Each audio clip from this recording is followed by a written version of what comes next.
श्री रघुराज प्रताप सिंह राजा।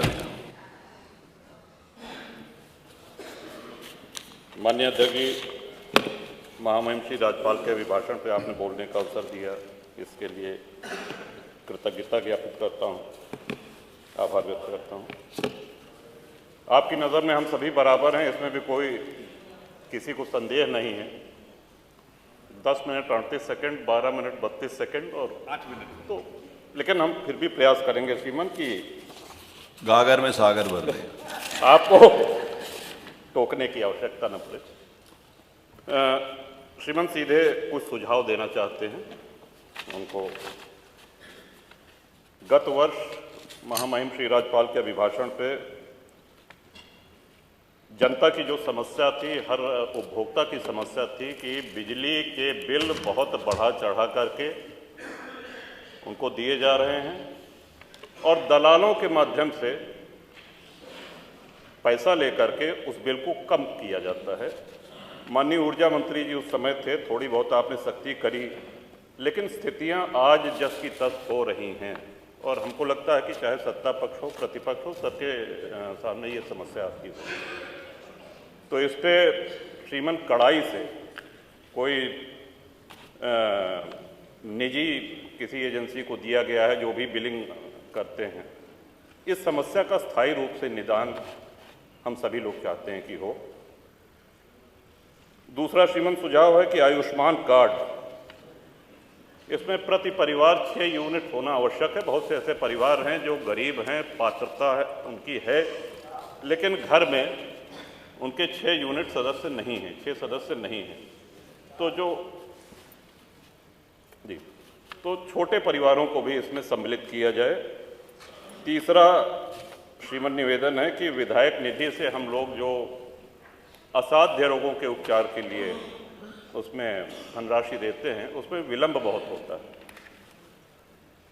पहले तो जिले में जब वो जाता है तो सारे अधिकारी मिल के साध्य है कि असाध्य है, श्रीमान रोग होता है, बीमारी होती है और 1.5 से 2 महीने से अधिक लग जाता है पैसा पहुंचने में। तब तक प्रायः ये होता है कि मरीज तब तक उपचार की स्थिति में नहीं रहता, वो जा चुका होता है।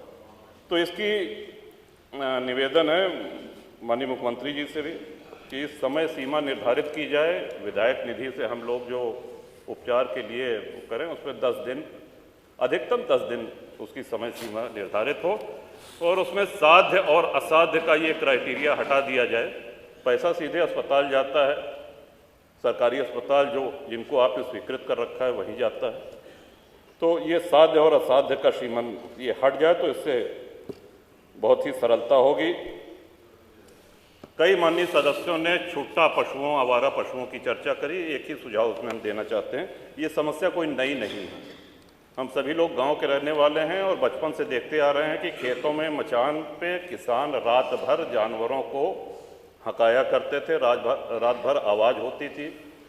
झाड़ियों से बेड़ लगा करके किसी तरह अपने खेतों की रक्षा होती थी। उससे भी और पहले चले जाएं तो मुंशी प्रेमचंद की एक कहानी है पूस की रात, हम सभी लोगों ने पढ़ी होगी। तो उस समय भी ब्रिटिश काल में भी ये समस्या थी खेतों में आवारा पशुओं के चरने की। श्रीमान गौवंश को काटा तो नहीं जा सकता, मारा नहीं जा सकता है। हम ही लोग हैं जो अपनी गायों को छोड़ते हैं, जब वो दूध देने लायक नहीं रह जाती हैं, हमारी ही छोड़ी हुई गायें हैं और उसके लिए हमको स्वयं उनको घर पे रखना पड़ेगा। हाँ, एक सुझाव ये अवश्य है कि अगर हम ब्याज मुक्त ऋण अपने खेतों को बाड़ेबंदी करने के लिए किसानों को दें तो इससे बहुत हद तक समस्या का समाधान हो सकता है। बगैर ब्याज के किसानों को तार बांधने के लिए, बाड़ेबंदी करने के लिए ऋण दिया जाए। श्रीमान, अब मैं आना चाहता हूँ कि इस सदन में इस महामहिम श्री राज्यपाल के अभिभाषण में प्रभुराम की जितनी चर्चा हुई उतनी हमको नहीं लगता है कि इसके पहले कभी भी सदन में हुई हो। और सत्ता पक्ष और प्रतिपक्ष भी ये जाहिर करने में लगा रहा कि हम भी भगवान राम के भक्त हैं। भगवान राम सबके हैं, सर्वव्यापी हैं, सर्वव्यापक हैं। बड़ा सौभाग्य था हमारा श्रीमान, 22 तारीख को बहुत कम लोगों को आमंत्रण मिला था, वहाँ जाने का अवसर मिला इतना सुव्यवस्थित कार्यक्रम, माननीय मुख्यमंत्री जी जब माननीय प्रधानमंत्री जी जा चुके थे और सब अतिथि जा चुके थे, तब घूमते रहे, एक एक व्यक्ति से मिलते रहे और वो बड़ा भावनाओं का अतिरेक था। भगवान श्री राम के हम सभी लोगों के जीवन में, हमारे यहाँ अवध में जब शिशु का जन्म होता है तो उसके कान में राम नाम, राम कहा जाता है। जब विद्या आरंभ होता है श्रीमन, तो राम लिखा जाता है तख्ती पर, उसका हाथ पकड़ करके। और अंतिम यात्रा के विषय में तो हम सभी को पता है, राम नाम सत्य है कहा जाता है। वो भगवान राम किन परिस्थितियों में तंबू में रहे, निर्वासित रहे, इस बात की प्रसन्नता इतनी गांव-गांव है। कोई ऐसा गांव नहीं होगा जहां भंडारा ना हुआ हो, कोई ऐसा गांव का पुराना मंदिर नहीं होगा जहां रंगाई पुताई न हुई हो, कोई ऐसा गांव, कोई कस्बा नहीं होगा जहां भंडारा न हुआ हो, जहां दिवाली न मनाई गई। और सभी प्रसन्न थे। और आपको भी श्रीमान, इस बात का हम सभी लोगों की ओर से आभार है, आपने तय किया है कि हम सभी लोगों को दर्शन कराने ले चलेंगे।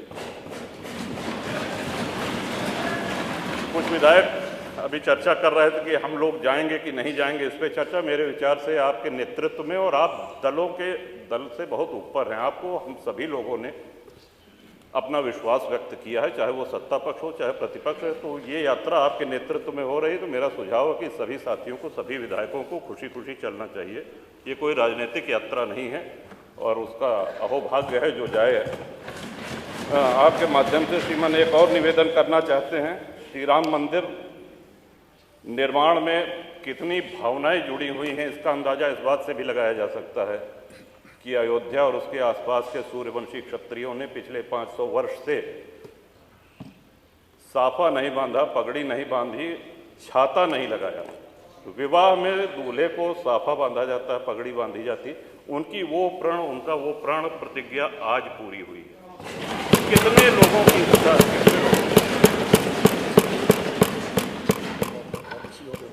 आप ही के माध्यम से श्रीमान ये भी अनुरोध करना चाहेंगे, माननीय मुख्यमंत्री जी का भाषण, माननीय प्रधानमंत्री जी का भाषण सुनने का अवसर मिला। वहाँ पे भगवान राम की इस जय यात्रा में जितने सहयोगी थे, जितने उनके भक्त थे, सभी को स्थान दिया गया है। जटायु जी की प्रतिमा है, निषाद राज जी की प्रतिमा है, वहाँ बनेगी निर्माणा की, माता शबरी की प्रतिमा है। लेकिन हमारे जैसे अज्ञानी लोग जो संस्कृत नहीं जानते हैं, अगर प्रभु राम की महिमा से परिचित हुए हैं तो पूरा श्रेय गोस्वामी तुलसीदास जी को जाता है।